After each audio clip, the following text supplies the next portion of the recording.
Capítulo 6. Na quarta-feira, 11 de maio, eles voltaram para casa.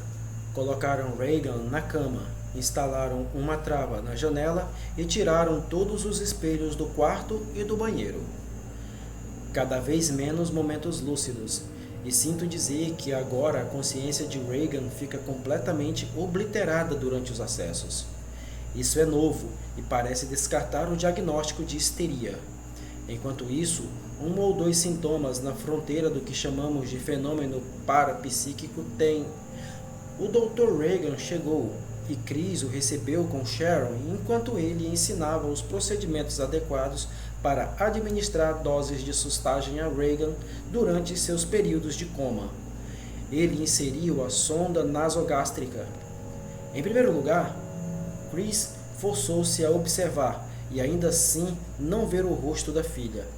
Forçou-se a apagar-se as palavras que o médico dizia e afastar outras que ouvira na clínica.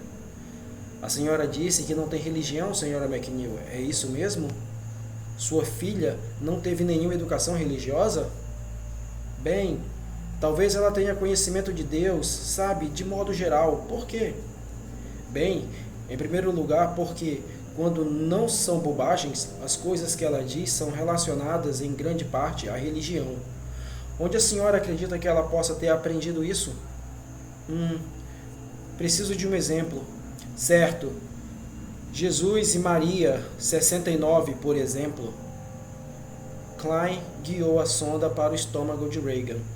Em primeiro lugar, a senhora confere se entrou algum fluido nos pulmões, disse ele, apertando a sonda para soltar o fluxo de sustagem. Se sintomas de um tipo de distúrbios que raramente se vê mais, exceto entre culturas primitivas. Era conhecida como possessão sonambuliforme. Para ser sincero, não sabemos muito sobre esse sintoma, apenas que começa com um conflito ou culpa, que acaba levando o paciente à ilusão de que seu corpo foi invadido por uma inteligência externa. Um espírito, podemos dizer. No passado, quando a crença do mal era relativamente forte, a entidade de possessão era geralmente um demônio. Mas, em casos modernos, é mais comum que seja o espírito de um morto. Normalmente alguém que o paciente conheceu ou já viu e que é capaz de imitar de forma inconsciente, na voz e nos trejeitos, até mesmo na fisionomia, nos casos mais raros. Quando o Dr. Klein, melancólico, foi embora, Chris telefonou para seu agente em Beverly Hills e disse, desanimada, que com certeza não poderia dirigir Esperança. Depois, telefonou para a Sra. Perry, mas ela não estava em casa. Chris desligou o telefone com um receio crescente. Quem poderia ajudá-la? Pensou desesperada. Havia alguém? Algo? O quê? Casos envolvendo espíritos dos mortos são mais fáceis de lidar. Não se vê a ira na maioria deles, nem hiperatividade ou excitação motora. No entanto, no outro tipo principal de possessão, sonambuliforme, a nova personalidade é sempre má, sempre hostil em relação à primeira. Seu objetivo primário é prejudicar e, às vezes, até matá-la. Um conjunto de amarras havia sido entregue à casa na rua Prospect e Chris apenas observou, cansada, enquanto Cal as prendia. Primeiro à cama, depois aos pulsos de Reagan. Enquanto Chris ajeitava um travesseiro, tentando centralizá-lo em relação à cabeça de Reagan. O suíço olhava com piedade para o rosto machucado da criança. "Ela vai ficar bem?" perguntou ele. Chris não respondeu. Enquanto Cal falava, ela tirou um objeto de debaixo do travesseiro de Reagan e o admirou, incrédula. Então, encarou Cal com seriedade. "Cal, quem colocou este crucifixo aqui?" A síndrome é apenas a manifestação de algum conflito, de alguma culpa. Então tentamos chegar a ela, descobrir o que é. Bem, o melhor procedimento num caso como este é a hipnoterapia. No entanto, não conseguimos hipnotizá-la. Em seguida, nós tentamos a narcossíntese, mas parece que também não deu resultado. O que faremos agora? É melhor dar tempo ao tempo. Devemos continuar tentando e esperando que haja uma mudança. Enquanto isso, ela terá de ser hospitalizada. Chris encontrou Sharon na cozinha, montando uma máquina de escrever sobre a mesa. Ela havia acabado de tirá-la da sala de brinquedos, do porão. Willie fatiava cenouras na pia para preparar um ensopado. Com a voz tensa e embargada, Chris perguntou: "Foi você quem colocou o crucifixo embaixo do travesseiro dela, Cher?" Cher ficou confusa. "Do que você está falando? Não colocou?" "Chris, eu nem sei do que você está falando. Já falei isso antes no avião. Tudo que eu disse a Regs sobre religião foram coisas como Deus criou o mundo e talvez outras, sabe?" "Tudo bem, Sharon, tudo bem. Acredito em você, mas não fui eu", murmurou Willie de modo defensivo. "Cacete! Alguém colocou!" exclamou Chris de repente. Então ela foi atrás de Cal, que havia entrado na cozinha e aberto a porta da geladeira. "Cal?" "Sim, senhora", respondeu o suíço com calma, sem se virar. Ele estava colocando cubos de gelo numa toalha de rosto. "Vou perguntar mais uma vez", disse Chris com raiva, a voz falhando e quase aguda.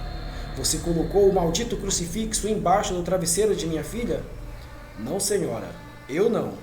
Não fiz isso", respondeu Cal, pondo mais um cubo de gelo na toalha. "A porra do crucifixo não andou até lá, inferno!" gritou ao se virar para Willie e Sharon.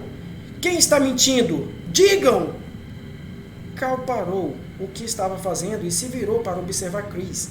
Sua raiva repentina assustara a todos.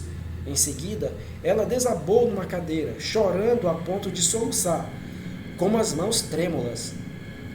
"Ah, sinto muito. Não sei o que estou fazendo", disse ela chorando. "Ah, meu Deus, eu não sei." Enquanto Willie e Cal observavam em silêncio, Sharon aproximou-se por trás de Chris e começou a massagear seu pescoço e seus ombros com delicadeza. Tudo bem, tudo bem." Chris secou o rosto com a manga da blusa. "Bem, acho que quem fez isso", falou ela, encontrando um lenço no bolso e assoando o nariz. Quem fez isso estava tentando ajudar." "Ouçam, já disse antes e vou repetir, e é melhor vocês acreditarem. Eu não vou colocá-la no hospício." "Senhora, não me importa com o que se refere aquele lugar. Não permitirei que ela saia de perto de mim." "Sinto muito, todos nós sentimos muito." "Sim, claro, minha nossa, 88 médicos e vocês só sabem me dizer asneiras." Chris rasgou o celofane de um pacote azul de Gauloises Blondes, um cigarro francês importado. Tragou profundamente algumas vezes, apagou-o depressa num cinzeiro e subiu a escada para ver Regan. Quando abriu a porta, na escuridão do quarto, viu um homem sentado ao lado da cama da menina, numa cadeira de madeira de espaldar reto, com os braços estendidos e a mão sobre a testa de Regan. Chris chegou mais perto. Era Cal. Quando ela se aproximou da cama, ele não olhou para ela, nem disse nada. Apenas manteve o olhar voltado para o rosto da menina. Segurava algo. O que era? Ela viu que se tratava de uma bolsa de gelo improvisada. Surpresa e comovida, Chris olhou para o suíço impassível, com um olhar carinhoso. Quando ele não se moveu, nem demonstrou notar sua presença, ela deu meia volta e saiu do quarto sem fazer barulho. Desceu até a cozinha, sentou-se à mesa da copa, bebeu café e ficou olhando para o nada, até que, de repente, levantou-se e caminhou depressa em direção ao escritório repleto de móveis de cerejeira. A possessão tem certa relação com uma histeria, porque a origem da síndrome é quase sempre autossugestiva. Sua filha deve ter tomado conhecimento da possessão, acreditado nela e, possivelmente, descoberto alguns dos sintomas, e agora seu subconsciente está produzindo a síndrome. Entende? Se isso puder ser de fato estabelecido, e se a senhora continuar não concordando com a hospitalização, pode ser que queira tentar algo que vou sugerir. A chance de cura é pequena, na minha opinião, mas ainda assim é uma chance. Pelo amor de Deus, o que é? A senhora já ouviu falar em exorcismo, senhora McNeil? Chris não conhecia os livros do escritório. Eles faziam parte da mobília que já existia na casa. E nesse momento, ela começou a analisar os títulos com atenção. Trata-se de um ritual estilizado, bem antigo, em que rabinos e padres tentavam expulsar o espírito do mal de uma pessoa. Apenas os católicos ainda não o descartaram, mas eles mantêm a prática escondida. Imagino que por vergonha. Mas, para alguém que realmente se considera possuído, eu diria que o ritual é muito impressionante e geralmente funciona. Na verdade, ainda que não pelo motivo imaginado, apenas pela sugestão. Da mesma maneira que a crença da vítima na possessão ajuda a causá-la, sua crença no poder do exorcismo pode fazer com que ela desapareça. Estou vendo que a senhora está franzindo a testa. Sim, claro. Sei que é difícil de acreditar, então deixe-me dizer algo parecido que sabemos ser verdade. Tem a ver com os aborígenes australianos. Eles acreditam que se um mago lançar um raio da morte neles à distância, sem dúvida eles morrerão. E a verdade é que morrem mesmo. Apenas se deitam e morrem lentamente. E a única coisa que os salva, na maior parte das vezes, é uma forma parecida de sugestão. Um raio contraposto por outro mago. Está dizendo que devo levar minha filha a um bruxo? Como uma medida desesperada, como um último recurso. Bem, sim, acredito que esteja dizendo isso exatamente. Leve-a a um padre católico. É um conselho meio bizarro, eu sei, e talvez até um pouco perigoso, a menos que consigamos determinar com certeza se sua filha sabia algo sobre possessão e, principalmente, sobre exorcismo, antes do aparecimento dos sintomas. A senhora acha que ela pode ter lido sobre isso em algum lugar? Não. Pode ter visto num filme, algo no rádio ou na televisão? Não. Será que ela leu o Evangelho, o Novo Testamento? Não, não leu. Por que o senhor está perguntando isso? Existem alguns relatos de possessão e de exorcismos realizados por Cristo nesses textos. As descrições dos sintomas, na verdade, são os mesmos da possessão hoje. Então, olha, não adianta, certo? Esqueça. Era só o que me faltava. Imagine se o pai dela descobre que eu chamei Os dedos de Chris se moviam de livro em livro, procurando, mas nada encontrou até que... Espere! Seus olhos se voltaram a um título na prateleira mais baixa. Era um livro sobre bruxaria de Mary Jo Perry. Enviara a ela. Chris o pegou e abriu no índice, correndo os dedos pela lista até que, de repente, parou e pensou. Aqui está. Sentiu uma onda de ansiedade. Será que os médicos da clínica Beringer estavam certos, afinal? Seria isso? Será que Reagan havia desenvolvido o distúrbio e seus sintomas por meio da autossugestão das páginas deste livro? O título de um capítulo era Estados de Possessão. Chris caminhou até a cozinha, onde Sharon estava sentada lendo suas anotações de um bloquinho, enquanto datilografava uma carta. Chris ergueu o livro. Você leu isto, Cher? Ainda datilografando, Cher perguntou. Li o quê? Esse livro sobre bruxaria? Sharon parou, olhou para Chris, para o livro e respondeu. Não li. E voltou a trabalhar. Nunca o viu? Nunca o colocou numa estante no escritório? Não. Onde está ele? No mercado. Chris assentiu e permaneceu pensativa, em silêncio. Então subiu ao quarto de Reagan, onde Cal ainda mantinha vigília à menina, ao lado da cama. Cal? Sim, senhora. Chris mostrou o livro. Você por acaso encontrou este livro pela casa e colocou junto com os livros no escritório? O empregado se virou para Chris inexpressivo, olhou para o livro e de volta para ela. Não, senhora, disse ele. Eu não. E voltou a olhar para Reagan. Certo, então talvez Willie. Chris voltou para a cozinha, sentou-se à mesa e, abrindo o livro no capítulo sobre possessão, começou a procurar algo relevante, qualquer coisa que os médicos da clínica Beringer acreditassem que podia ter causado os sintomas de Reagan, e encontrou. Diretamente derivado da crença prevalente em demônios, o fenômeno conhecido como possessão era um estado no qual muitos indivíduos acreditavam que suas funções físicas e mentais tinham sido invadidas e estavam sendo controladas por um demônio, mais comum no período discutido, ou pelo espírito de um morto. Não existe período na história ou localidade no mundo em que esse fenômeno não tenha sido relatado, e em termos razoavelmente constantes, mas mesmo assim ele ainda carece de uma explicação adequada. Desde o estudo conclusivo de Traugott Ostenreich, publicado pela primeira vez em 1921, pouco foi acrescentado ao que se sabe, apesar dos avanços da psiquiatria. Chris franziu a testa. Ainda não tinha sido totalmente explicado? Ela tivera uma impressão diferente dos médicos da Beringer. O que se sabe é que diversos indivíduos, em diversas épocas, passaram por transformações enormes e tão completas que as pessoas ao redor deles sentiam como se estivessem lidando com outra pessoa.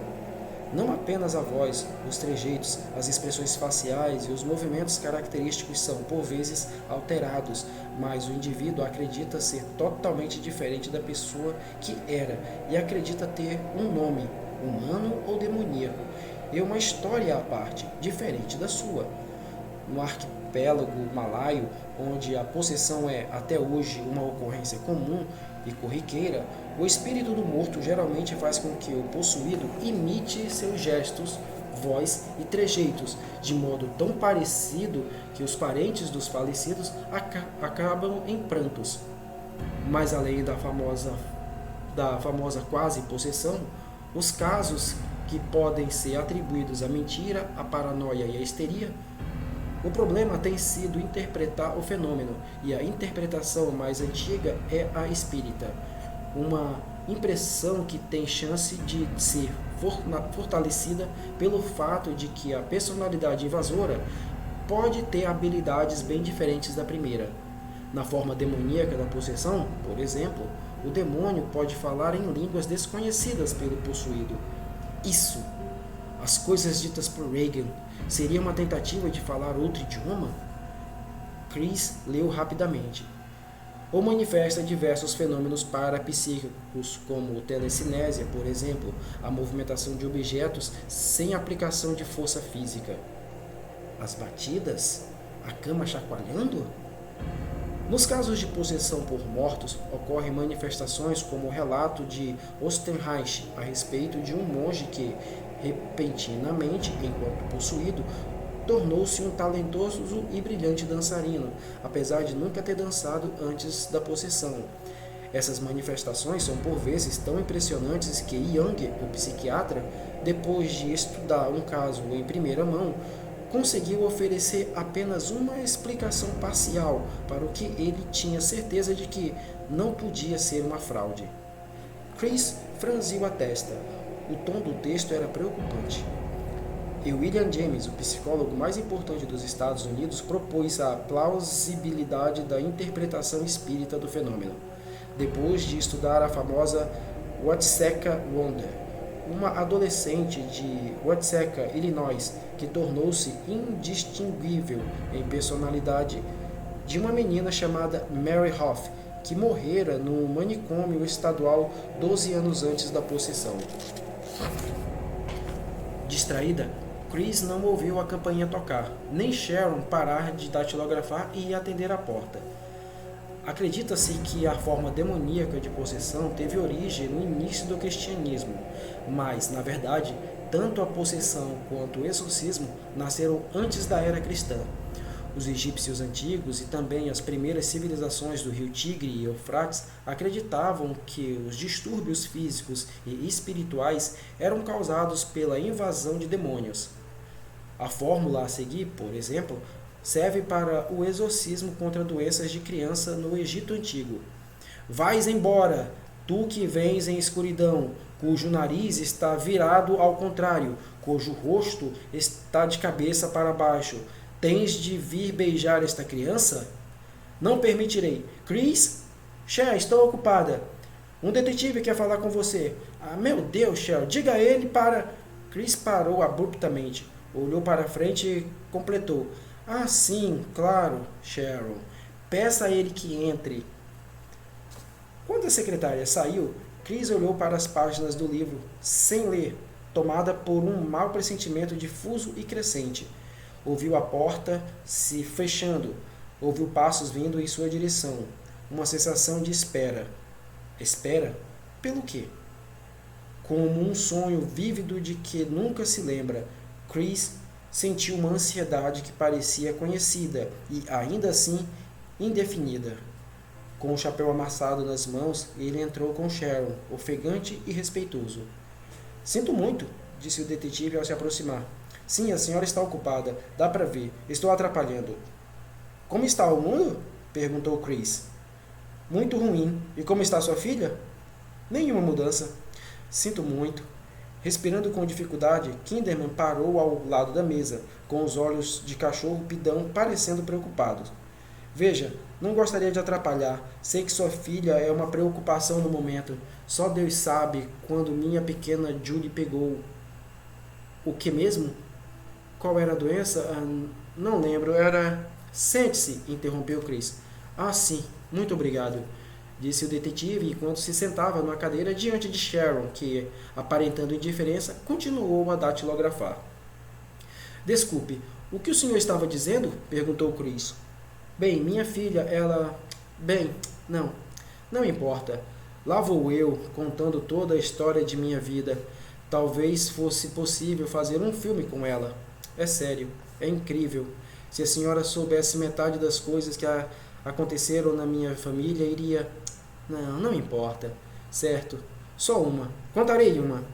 Toda sexta-feira, minha mãe preparava peixe recheado, certo? Mas durante a semana toda, ninguém conseguia tomar banho, porque minha mãe mantinha a carpa na banheira, nadando de um lado para o outro, para lá e para cá, porque acreditava que isso tirava o veneno do peixe. Imagina só, quem via aquela carpa o tempo todo pensava coisas terríveis e maldosas, vingativas.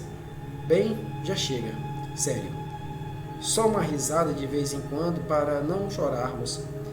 Chris o observou e esperou. Ah, a senhora está lendo?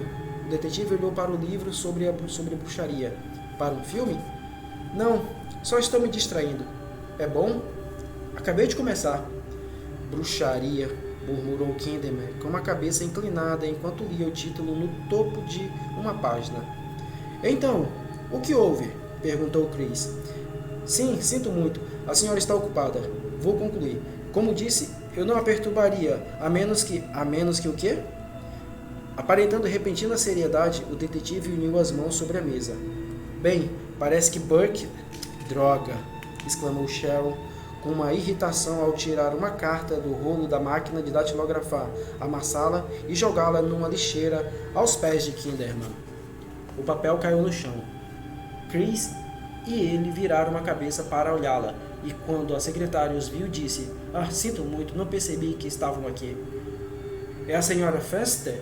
Perguntou Kinderman. Spencer, corrigiu Sharon, arrastando a cadeira para trás e se levantando para pegar a carta amassada do chão, murmurando: Eu nunca disse que era Julius Irving. Não importa, falou o detetive ao baixar-se e pegar o papel amassado. Ah, obrigada. Sharon voltou à cadeira. Com licença, a senhorita é a secretária? Perguntou Kinderman. Sharon, este é...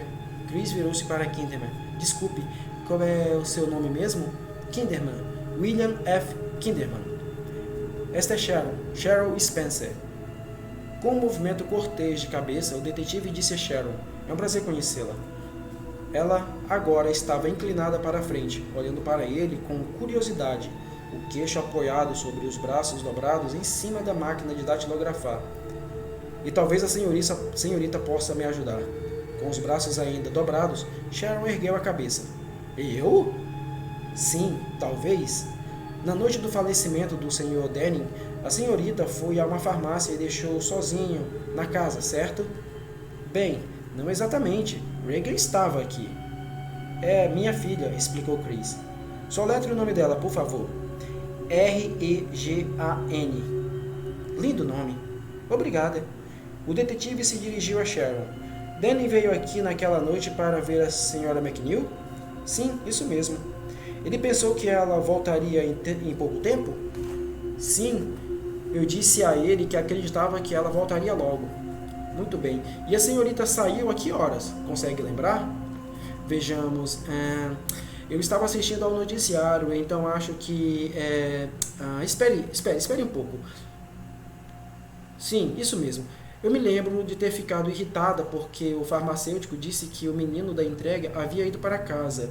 E eu disse, não acredito, ou algo a respeito de serem apenas 18h30. Burke chegou 10, talvez 20 minutos depois. Então, concluiu o detetive, ele chegou aqui aproximadamente às 18h45, certo? Do que se trata tudo isso? Perguntou Chris. A tensão que ela sentira havia aumentado. Bem, isso levanta uma pergunta, senhora McNeil. Para chegarmos aqui às, digamos, 18h45 e sair apenas 20 minutos depois, Chris deu de ombros. Bem, era Burke, disse ela. Ele era assim. Ele também frequentava os bares da Rua M? Perguntou Kinderman. Não, de jeito nenhum. Não que eu saiba. Eu logo pensei que não. Conferi. Então ele não teria um motivo para estar no topo daquela escadaria ao lado da sua casa depois de sair daqui naquela noite. E ele também não andava de táxi? Não chamava um táxi para ir embora de sua casa? Sim, chamava, sempre chamou. Então, é de se perguntar por que ou como ele foi parar na escadaria aquela noite. E é de se perguntar também por que as empresas de táxi não mostraram nenhum registro de ligação desta casa, exceto aquela realizada pela senhorita Spencer, para sair daqui exatamente às 18h47. Sem entusiasmo, Chris perguntou. Não sei. Duvidei que a senhora soubesse. Nesse meio tempo, a questão se tornou um tanto séria. Chris ofegou. De que modo? O relatório do legista parece mostrar que a possibilidade de a morte de Danny ter sido um acidente ainda é grande. Mas... Você está dizendo que ele foi assassinado? Bem, parece que a posição... Kinderman hesitou.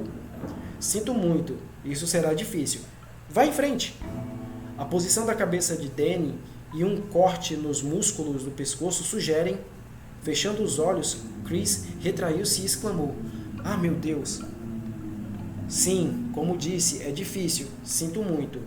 Na verdade, de verdade, mas, veja, essa situação, acho que podemos pular os detalhes, talvez. Isso não teria acontecido se o Sr. Danny não tivesse caído de certa altura antes de bater nos degraus. Por exemplo, talvez de 6 ou 9 metros antes de rolar até a base. Então, uma clara possibilidade, falando de modo simples, é que talvez... Kinderman se virou para Sharon, com os braços cruzados. Ela prestava atenção, assustada e de olhos arregalados. Bem, deixe-me perguntar algo, senhorita Spencer. Quando a senhorita saiu, onde estava o Sr. Danny? Com a menina? Não, ele estava aqui embaixo, no escritório, preparando um drink. Será que a sua filha pode se lembrar? Perguntou, virando-se para Chris. Se o Sr. Danny esteve no quarto naquela noite? Por que pergunta? Sua filha poderia se lembrar? De que forma? Como eu disse, ela estava muito sedada e... Sim, a senhora me contou, é verdade, e eu me lembro. Talvez ela tenha acordado. Não, ela não acordou, garantiu Chris. Ela também estava sedada quando nos falamos pela última vez? Sim, estava. Acredito ter visto na janela aquela noite. Bem, o senhor está enganado. Pode ser, talvez, não tenho certeza. Escuta, por que está perguntando tudo isso? Bem, uma clara possibilidade, como estava dizendo, é que talvez o falecido estivesse tão bêbado que tenha caído da janela do quarto de sua filha, entende? De jeito nenhum. Em primeiro lugar, aquela janela fica fechada e, além disso, Burke sempre estava bêbado, mas nunca deixou de ser safo. Ele trabalhava embriagado. Como cairia de uma janela? A senhora estava esperando mais alguém aquela noite? Mais alguém? Não, não estava. Amigos que aparecem sem avisar? Só Burke. O detetive baixou a cabeça e a balançou. Que estranho, disse ele suspirando. Confuso. Então olhou para Chris. O falecido vem visitar. Fica apenas 20 minutos sem sequer vê-la e deixa uma menina sozinha em casa? Para ser sincero, como a senhora disse, não é possível que ele tenha caído da janela.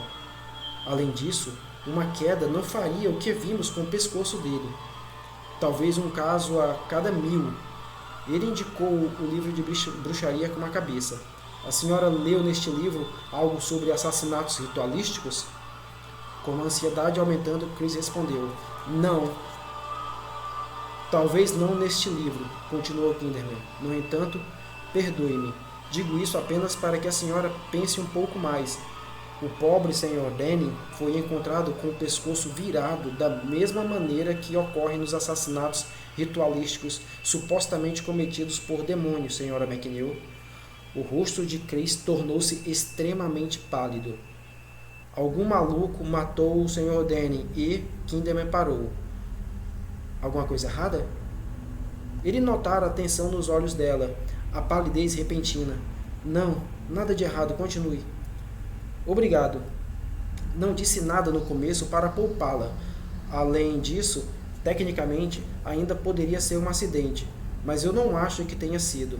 Quer minha opinião? Acredito que ele foi atacado por um homem forte. Primeiro ponto. Segundo, a fratura de seu crânio, além de várias coisas que mencionei, tornaria muito provável, não certo, que seu diretor tenha sido assassinado e depois empurrado da janela de sua filha. Mas não havia ninguém aqui além de sua filha. Então, como pode ser? Bem, poderia ser desta forma. Alguém entrou na casa entre o momento em que a senhorita Spencer saiu e o momento em que a senhora voltou. Não seria possível? Agora pergunto, quem poderia ter vindo? Chris baixou a cabeça. Meu Deus, espere um pouco. Sim, sinto muito. É doloroso e talvez eu esteja totalmente enganado, mas a senhora pode pensar em que poderia ter entrado aqui. Por favor? Com a cabeça ainda abaixada, Chris franziu a testa por um momento e olhou para frente. Não, sinto muito. Não consigo pensar em ninguém. Kinderman olhou para Sharon. Talvez a senhorita, então? Alguém vem aqui para vê-la? Ah, não, ninguém. O cavaleiro. Sabe onde você trabalha? Perguntou Chris. Kinderman ergueu as sobrancelhas. O cavaleiro? É o namorado de Sharon. Ela balançou a cabeça. Ele nunca veio aqui. Além disso, estava em Boston naquela noite, numa convenção. Ele é um vendedor? Perguntou Kinderman. Advogado. Ah, o detetive se virou para Chris. Os empregados, eles recebem visitas? Não, nunca, jamais. A senhora esperava uma encomenda naquele dia? Alguma entrega? Por quê? O Sr. Denning era, e não quero falar mal do falecido, mas como a senhora mesmo disse, ele era meio, impulsivo, enervante, capaz de provocar discussão e discórdia, e nesse caso, talvez até possa ter tido problemas com algum entregador. A senhora esperava alguma coisa? A lavanderia, talvez, mercado, uma encomenda? Não sei, Cal cuida de tudo isso. Ah, claro. Quer conversar com ele? Fique à vontade. O detetive deu um longo suspiro. Afastando-se da mesa, enfiou as mãos no bolso do sobretudo enquanto olhava o livro de bruxaria. Deixa pra lá. Sua filha está muito doente e, já chega, disse, balançando a mão. Pronto, fim da reunião. Ele se levantou. Obrigado por me receber, Sra. McNeil. Foi um prazer conhecê-la, Sra. Spencer. O prazer foi meu, respondeu Sharon, distraída e com o olhar distante. Estranho, comentou Kinderman, balançando a cabeça. Que estranho, muito estranho. Estava concentrado em algum pensamento. Olhou para Chris enquanto ela se levantou e falou: Bem, sinto muito. Eu a perturbei em vão. Por aqui, vou acompanhá-la à porta, ofereceu-se Chris. A expressão e a voz dela estavam sérias. Ah, por favor, não se incomode. Incômodo algum, já que insiste. Ah, por acaso, disse o detetive enquanto ele e Chris saíam da cozinha. Só uma chance em 1 milhão, mas se, por acaso, sua filha... A senhora poderia perguntar se ela viu o Sr. Denny no quarto aquela noite? Olha, para começo de conversa, ele não teria um bom motivo para estar lá em cima.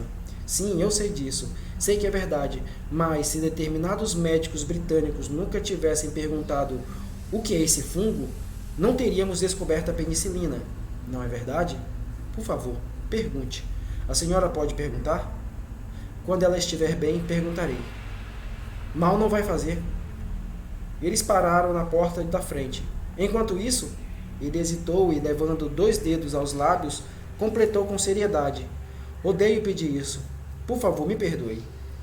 Esperando um novo choque, Chris ficou tensa e voltou a sentir um ardor na corrente sanguínea. O quê? Perguntou ele. Para minha filha. A senhora poderia me dar um autógrafo? O rosto do detetive ficou corado.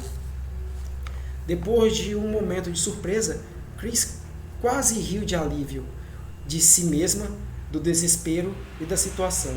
Ah, claro! Tem uma caneta? Aqui está, respondeu Kinderman no mesmo instante, entregando uma caneta enquanto enfiava a outra mão no bolso do sobretudo e dali tirava um cartão telefônico. Ele os entregou a Chris. Ela vai adorar.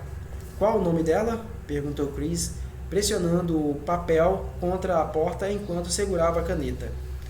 Ele hesitou quando ouviu um suspiro atrás de si. Ela hesitou quando ouviu um suspiro atrás de si. Virou-se e nos olhos de Kinderman, em suas faces coradas, ela viu a tensão de um grande conflito interno. Eu menti, admitiu enfim com os olhos desesperados e desafiadores. O autógrafo é para mim. Escreva para William F. Kinderman. Está escrito na parte da frente. Chris olhou para ele com inesperada afeição. Checou a grafia de seu nome e escreveu: Para William F. Kinderman, com amor, Chris McNeil.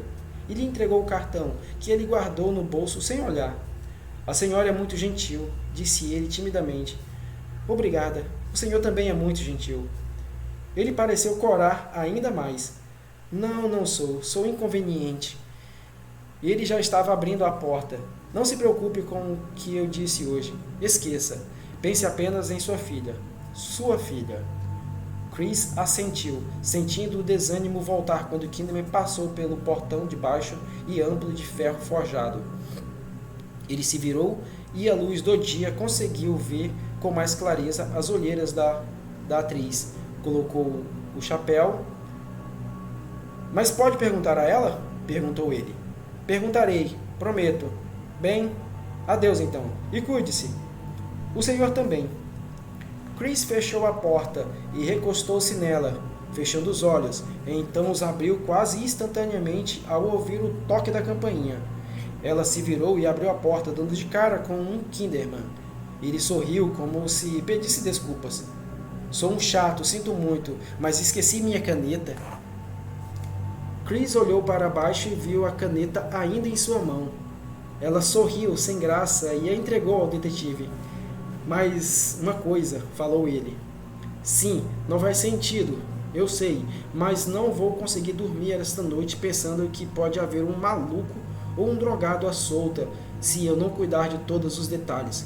A senhora acha que eu poderia... Não, é tolice, é... Não, perdoe-me, mas acho que eu realmente deveria.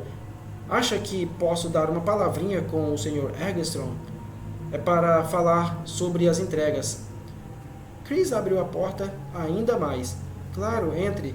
Pode conversar com ele no escritório. Não, a senhora está ocupada. É muito gentil, mas já basta. Posso conversar com ele aqui. Aqui está bom. Ele havia se inclinado para trás e se recostado na porta de ferro. Se o senhor insiste, respondeu Chris sorrindo discretamente. Acho que ele está lá em cima com Regan. Pedirei para descer. Agradeço. Chris fechou a porta e, pouco tempo depois, Cal a abriu. Ele desceu o degrau da entrada com uma mão na maçaneta, deixando a porta entreaberta. Com as costas retas, encarou Kinderman com os olhos claros e calmos. Pois não? O senhor tem o direito de permanecer em silêncio, disse Kinderman, com um olhar intenso nos olhos de Cal. Se abrir mão de seu direito ao silêncio, qualquer coisa que disser poderá ser usada contra o senhor num tribunal. O senhor tem direito a falar com um advogado e a ter a presença deste perante o interrogatório. Se assim desejar e não puder contratar um profissional, um advogado lhe será designado gratuitamente. O senhor compreende cada um dos direitos que expliquei? Os pássaros assobiavam nos galhos da árvore antiga ao lado da casa enquanto o som do trânsito da rua M chegavam a eles baixinhos, como o zunir de abelhas num campo distante. Sim, disse Cal, sem desviar o olhar. O senhor deseja abrir mão de seu direito de permanecer em silêncio? Sim. O senhor deseja abrir mão de conversar com um advogado para que ele esteja presente durante o interrogatório? Sim. O senhor disse anteriormente que no dia 28 de abril, na noite da morte do diretor inglês Burke Denning, assistiu a um filme exibido no cinema Belas Artes. Sim. E a que horas o senhor entrou no cinema? Não lembro. O senhor afirmou anteriormente que compareceu à sessão das 18 horas. Isso o ajuda a se lembrar? Sim. O filme das 18 horas, estou lembrando. E o senhor assistiu ao filme desde o começo? Sim. E saiu quando o filme terminou? Sim. Não saiu antes? Não, assisti ao filme todo. E, ao sair do cinema, o senhor entrou no ônibus da DC Transit na frente do cinema e saltou na esquina da rua M com a avenida Wisconsin às 21h20? Sim. E caminhou até a casa? Caminhei até a casa. E o senhor chegou a esta residência aproximadamente às 21h30? Cheguei exatamente às 21h30, respondeu Cal. O senhor tem certeza? Sim, olhei meu relógio. Tenho certeza. E o senhor viu o filme até o fim? Sim, foi o que disse. Suas respostas estão sendo gravadas, Sr. Eggleston. Quero que tenha absoluta certeza a respeito do que responde. Eu tenho. O senhor sabe da briga que ocorreu entre o porteiro e um cliente embriagado nos últimos 5 minutos do filme? Sim, eu lembro. Pode me dizer a causa da briga? O homem estava embriagado e causando problemas. E o que fizeram com ele? Eles o colocaram para fora. Isto não aconteceu. O senhor também sabia que, durante a sessão das 18 horas, um problema técnico que durou cerca de 15 minutos causou uma interrupção na exibição do filme? Não sabia. O senhor se lembra de a plateia ter vaiado? Não, não me lembro de nada, de nenhuma interrupção. Tem certeza? Não aconteceu nada disso.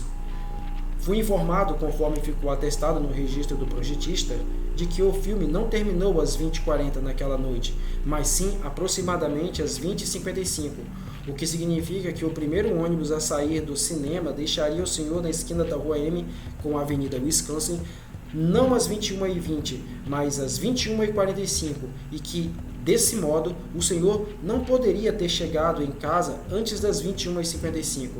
Mas chegou às 21h30, como também foi relatado pela senhora McNeil. O senhor poderia fazer a gentileza de comentar que discrepância intrigante?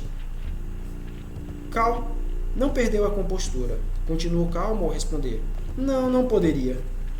O diretor olhou para ele em silêncio, suspirou e olhou para baixo ao desligar o gravador que mantinha no bolso do casaco. Ele manteve os olhos voltados para o chão por um momento, depois olhou para Cal.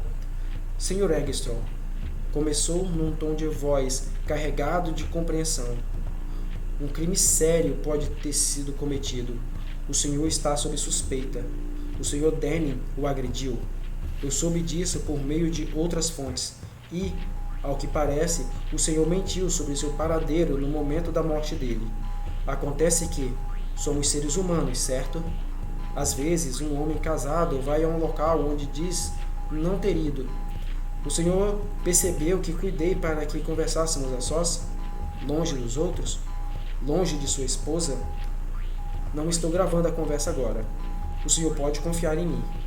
Se aconteceu de o Senhor estar com outra mulher, que não fosse sua esposa naquela noite, pode me contar e averiguarei.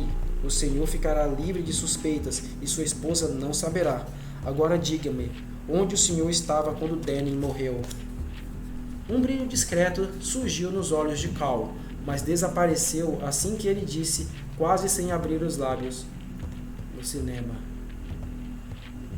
O detetive olhou para ele com firmeza imóvel, sem emitir qualquer som além de sua respiração, conforme os segundos passavam. Vai me prender? Perguntou Cal com uma voz levemente trêmula. O detetive não respondeu, mas continuou a olhar para ele, sem piscar, e quando Cal parecia prestes a falar de novo, Kinderman se afastou do portão, andando na direção de sua viatura, sem pressa, com as mãos nos bolsos, olhando para a direita e para a esquerda, como um turista interessado na cidade. Da porta, Cal observou, com traços firmes e imperturbáveis, enquanto Kinderman abria a porta da viatura, pegava uma caixa de lenços de papel no painel, tirava um lenço e assoava o nariz, olhando para o outro lado do rio, como se estivesse decidindo se almoçaria no Marriott Hot Shop ou não. Então, entrou na viatura sem olhar para trás. Quando o carro se afastou e dobrou na esquina da rua 35, Cal olhou para a mão que estava na maçaneta. Ela tremia. Quando ouviu a porta da frente bater, Chris estava no bar de seu escritório, servindo-se de uma dose de vodka com gelo. Passos. Cal subiu a escada. Chris pegou o copo, deu um gole e voltou devagar para a cozinha, com um olhar distraído enquanto mexia a bebida com o indicador. Havia algo muito errado. Quando a luz que vaza por dentro da porta em direção a um corredor escuro, em algum lugar perdido, o brilho de medo vindouro se embrenhara ainda mais profundamente em sua consciência. O que havia atrás da porta? Ela estava com medo de abrir e olhar. Entrou na cozinha, sentou-se à mesa, bebericou sua vodka e lembrou-se de modo pensativo. Acredito que ele tenha sido atacado por um homem forte. Ela olhou para o livro sobre bruxaria. Havia algo sobre ele ou nele. O quê? Ouviu passos trôpegos descendo a escada. Era Sharon, voltando do quarto de Reagan. Sentou-se à mesa e colocou uma folha nova no rolo da máquina de escrever. Muito assustador, murmurou ela, com as pontas dos dedos levemente repousadas no teclado e os olhos atentos às anotações ao lado. Olhando para o nada, Chris bebeu sua vodka com distração, pousou o copo no balcão e voltou a olhar para a capa do livro. Uma sensação de intranquilidade pairava no ar. Ainda de olhos nas anotações, Sharon rompeu o silêncio com uma voz baixa e embargada. Há muitas espeluncas hippies pela Rua M e pela Avenida Wisconsin. Muitos maconheiros, ocultistas e coisas assim. A polícia os chama de baderneiros. Será que o Buck pode... Ah, pelo amor de Deus, Cher! Gritou Chris de repente. Esqueça tudo isso, ok? Já estou preocupada demais com Regis. Você se importa? Fez uma pausa. E Sharon começou a datilografar muito depressa, enquanto Chris apoiava os cotovelos na mesa e cobriu o rosto com as mãos. Abruptamente, a secretária afastou a cadeira, fazendo barulho no piso. Levantou-se e saiu da cozinha. Chris, vou sair para dar uma volta, avisou ela com frieza. Ótimo! E mantenha a distância da Rua M, respondeu Chris, ainda com as mãos no rosto. Pode deixar. E da N também. Chris ouviu a porta da frente sendo aberta e fechada, e suspirando baixou as mãos e olhou para o teto. Sentiu uma onda de arrependimento. A explosão emocional havia liberado a tensão, mas não toda. Apesar de ter ficado mais fraca, continuava ali, espreitando sua mente. Acabe com isso. Chris respirou fundo e tentou se concentrar no livro. Conseguiu se controlar e, cada vez mais impaciente, começou a virar as páginas rapidamente, analisando e procurando descrições específicas que combinassem com os sintomas de Regan. Síndrome da possessão demoníaca, caso de uma menina de 8 anos, anormal, 4 homens fortes para prendê-la. Após virar uma página, Chris ficou paralisada. Então sons. Willie entrava na cozinha, com as compras. Willie? Chamou Chris com os olhos grudados no livro. Sim, senhora, estou aqui. Ela estava colocando as sacolas de compra em cima de um balcão de azulejos brancos. Distraída e inexpressiva, com a voz calma e os dedos um pouco trêmulos marcando a página, Chris ergueu o livro parcialmente fechado e perguntou: Willie, foi você que colocou este livro no escritório? Willie deu alguns passos adiante, olhou para o livro, assentiu brevemente e, enquanto se virava e começava a caminhar de volta para onde estavam as compras, respondeu: Sim, senhora, sim, eu o guardei. Willie, onde você o encontrou? Chris perguntou com voz séria. No quarto? Respondeu a empregada ao começar a passar os produtos do interior das sacolas para o balcão da cozinha. Chris olhou fixamente para as páginas do livro, que agora estava de novo sobre a mesa. Qual quarto, Willie? O quarto da senhorita Regan, senhora. Eu o encontrei embaixo da cama enquanto fazia a limpeza. Com a voz séria, os olhos arregalados e observadores, ela olhou para a frente e perguntou: Quando você o encontrou? Quando todos foram ao hospital, senhora, enquanto eu passava o aspirador. Willie, você tem certeza? Tenho. Chris olhou para as páginas do livro e por um tempo não se mexeu, não piscou e não respirou, enquanto a imagem da janela escancarada no quarto de Regan na noite da morte de Danny se fincava em sua mente como as garras de uma ave de rapina, enquanto reconhecia uma imagem familiar. Enquanto olhava para a página do livro para o lado direito do livro aberto e notava que uma tira estreita tinha sido arrancada. Chris ergueu a cabeça. Alvoroço no quarto de Regan.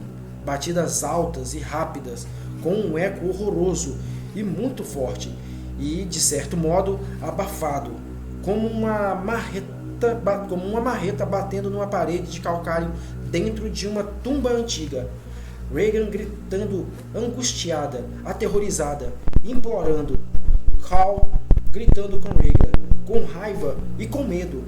Chris saiu correndo da cozinha. Santo Deus, o que está acontecendo? O quê? Assustada, Chris correu para a escada e subiu até o segundo andar, na direção do quarto de Regan. Ouviu uma pancada, alguém gritando, alguém caindo no chão e sua filha chorando. Ah não, por favor não. Cal urrava. Não era Cal. Não, era outra pessoa, com uma voz grave, ameaçadora, irada. Chris atravessou o corredor, adentrou o quarto e ficou paralisada pelo choque, enquanto as batidas soavam forte, chacoalhando as paredes. Cal estava inconsciente no chão, perto da cômoda, e Regan, com as pernas erguidas e abertas na cama, que balançava e tremia com força, os olhos arregalados de medo, o rosto manchado com sangue que se escorria de seu nariz, de onde a sonda nasogástrica havia sido arrancada com violência. Olhava para o crucifixo branco, que segurava e mirava diretamente na vagina. Por favor, não, por favor, não! Ela gritava enquanto suas mãos aproximavam o crucifixo ao mesmo tempo em que pareciam fazer força na direção dela. Você fará o que eu mandar, sua imunda! Você fará! O grito ameaçador e as palavras vinham de Regan, com voz rouca, gutural e cheia de veneno, e de repente uma expressão e seus traços se transformaram de modo aterrorizantes nos da personalidade demoníaca que pareceu durante a hipnose, e Chris observou, assustada, os dois rostos e as duas vozes se intercalando rapidamente. Não! Você vai me obedecer! Não, por favor, não! Você vai, sua putinha, ou vou matá-la! Por fim, Regan retornou, com os olhos arregalados e o rosto tomado pelo medo, como se um fim terrível se aproximasse, gritando com a boca bem aberta até a personalidade demoníaca possuí-la por completo, preenchê-la mais uma vez, empesteando o quarto com um odor fétido, com um frio gélido que parecia vir das paredes. As batidas cessaram e o grito apavorado e estridente de Regan se transformou em uma risada gutural de triunfo malevolente, enquanto ela enfiava o crucifixo na vagina.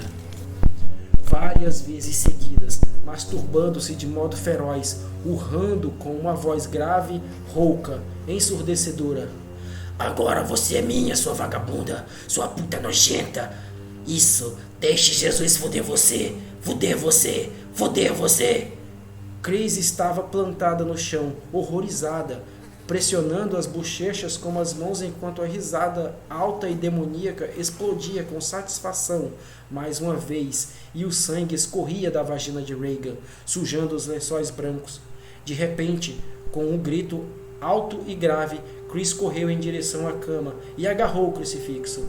Regan, furiosa e com os traços totalmente desconfigurados, agarrou os cabelos de Chris e puxou a cabeça dela para baixo, pressionando o rosto da mãe contra a vagina, manchando-o de sangue enquanto remexia a pelve. Ah, mamãe porca! Exclamou Regan com uma voz lasciva e gutural. Me lambe! Me lambe! Me lambe! Ah! Regan afastou a mão que segurava a cabeça de Chris e com a outra aplicou-lhe um golpe no peito que a fez voar para o lado do quarto, onde bateu numa parede com um estrondo enquanto Regan ria de desdém. Chris se encolheu no chão, desnorteada de pavor, num redemoinho de imagens e som, sua visão embaçada, sem foco, os ouvidos assaltados por distorções caóticas, enquanto, sem forças, ela tentava se levantar, empurrando o chão com as mãos.